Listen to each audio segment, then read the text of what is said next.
Dans le but de réformer en profondeur le système de gestion des finances publiques et de dynamiser la collecte des ressources de l'État, le gouvernement, avec le soutien financier de la Banque mondiale, lance le PAGIR, programme Accélérer la gouvernance institutionnelle et les réformes pour un fonctionnement durable des services, en remplacement du programme des réformes intégrées du secteur public, PRISP. Doté d'un financement de 42 milliards de francs CFA sur une période de 4 ans, le PAGIR s'engage à créer les conditions nécessaires à une croissance économique soutenue, tout en renforçant la gouvernance en République du Congo, en mettant un accent particulier sur les secteurs stratégiques que sont la santé et l'éducation. Le Premier ministre chef du gouvernement Anatole Koliné-Makosso a présidé la cérémonie de lancement officiel de ce programme ambitieux. Occasion pour la représentante de la Banque mondiale Louise Pierrette Mvono de souligner que le PAGIR positionne le Congo comme un précurseur dans la sous-région. Ce type de financement basé sur les résultats,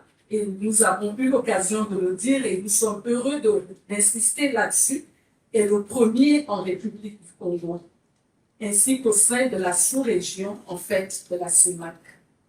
Parmi les instruments offerts par la Banque mondiale, le programme pour les résultats apparaît comme un instrument novateur et particulièrement à même de renforcer la gouvernance en République du Congo. Selon la ministre Ingrid Olga Ghislaine Ebouka Babakas, le PAGIR sera placé sous la responsabilité du ministère du Plan, de la Statistique et de l'Intégration régionale. La mise en œuvre de ce programme est une démonstration concrète de l'appui constant et renforcé de la Banque mondiale aux efforts du développement du Congo.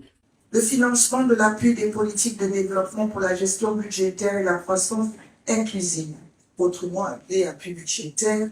en 2 tranches successives, donne le gage indiscutable de l'excellence de notre partenariat. Nous travaillons en parfaite synergie avec la Banque à obtenir le décaissement de la 3e et dernière tranche. L'accord de financement entre la République du Congo et l'Association internationale du développement d'une part, et l'accord de prêt entre la République du Congo et la Banque internationale pour la reconstruction et le développement du groupe de la Banque mondiale d'autre part, signé le 14 avril 2023 à Washington relatif à la mise en œuvre du PAGIR, c'est un programme à notre portée.